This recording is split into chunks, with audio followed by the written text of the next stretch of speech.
I know the sports car community gets a little like has feelings towards NFTs because some of those people moved over, me for sure. But I'm still doing like on the flight down here, I'm texting with my friend Anthony saying, I want to buy a bunch of comic books, like Golden Ear, like all this stuff, sneakers. I'm like, I'm going to buy an Optimus Prime, first Transformer in good condition for my best friend Brandon. Like I'm on the old side of it. You're in the middle of it. And definitely the kids underneath. We are the generation that is not as excited to buy a one family rental and make passive income or buy 100,000 shares of AT&T. Like the things we want to invest in are also our culture. Yeah.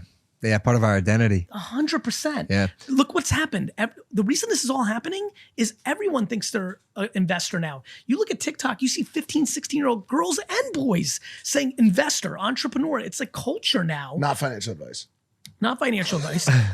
But they're like really trying to go there. And that's when I was in high school, I couldn't find anybody to talk to business about.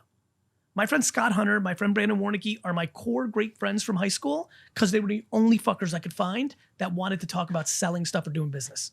It was just music, right? Rock star, sports, school. It was just not part of culture. It is crazy how that's the kind of discipline that goes untalked about in high school. I didn't know what business was in high school until 2 months ago. Yeah, literally. Yeah, I'm still. Did you guys fix Bro, anything? he used to fucking hate.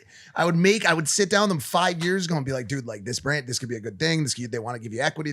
It was like his eyes would glaze over. He's a and creative. now, because he found the intersection, like you talk Correct. about, where business meets passion, Correct. he's fucking obsessed, But bro. look, notice what's happening, which I'm really happy for him for. Now he's been through another cycle. And he's like, okay, wait a minute. Let me take the best parts, but this operating stuff, because when you're creative, right, you get your high from the creativity. The operations is the only way that creativity is going to come to life. But you have to get your high from it. The reason Vayner is such a big company, the reason I'm confident about VeeFriends is I get excited about doing supply chain management of the cereal brand. I get excited about selling it into Albertsons. Of course, I get excited about, like, No, I'm it's an operator. 100%. You're 100%. you're an outlier though. I know. That doesn't I know. make you have the creative because one thing yes. we've always done here in like for the past like 5-6 years has been run super lean. This has been one of the leanest. Like if you couldn't even imagine of this right here. Is it? This didn't exist. Fucking 6 to 8 months ago. Yeah. I mean, there were times when it was me, him, Jeff, and a shooter. As You know it what I'm should saying? be. That was it. That was it. By the way, the best advantage, you guys came up in the game where you knew that it didn't cost anything. The same with me, right? It was just me and D-Rock and Andy forever. Yeah. Like, it's when you know what the game is, which is why we've been so disruptive in ad land. When we're pitching for business, we're so much less cost and so much more effective. Because you know it. Because we know, what are we going to charge you $900,000 to do a commercial on fucking television? You out of your fucking Shoot it mind? on shoot it on iPhone and deploy it on. No, I'm not even ad kidding. spend. I don't know why, but I love it. Logan's first You should work for compliment VaynerMedia. We'll take you. We'll pay you more than Impulse. to me- Impulse. That's not gonna be hard. We'll pay you more than that guy who wears that shirt. That's not gonna be hard. What's at the root of all of it? Or God, sorry. So I was just gonna say, no, it's funny, kind of touching on what you said earlier. Is at first when I was getting older, I was afraid of getting older. It's not something you want to do. Yeah. 25, I remember. I'm 25 now, and then I turned 26. I'm like, this is such an insignificant age. Now at 27, I'm like, oh, I figured something out.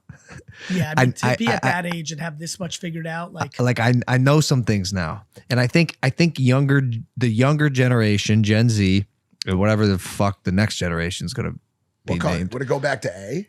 Gen A. I think they're getting smarter. The 11-year-olds that are coming next that are going to be part of that, those fuckers are going to be wild. They are. I'm ready. Wild. I'm ready for those. I don't know what they're going to be. They're wild. going to be like eating like steel. No. They're gonna be crazy. They're going to be crazy. So I love Gen Z a lot. Like, I was gonna say they're fucking geniuses. I They're think brilliant. They're epic. They're smart. They know how to use this. They grew up using this, and I think they're completely unstoppable. They need to get punched in the face. Yes. Meaning not physically. 100%. No, physically. Yeah, like no, they do. They do. No, they adversity. Adversity. That's Yeah. what I'm saying. But Gary, they don't go everyone outside. Everyone says they have it because the world's been unrest, COVID, which is fair.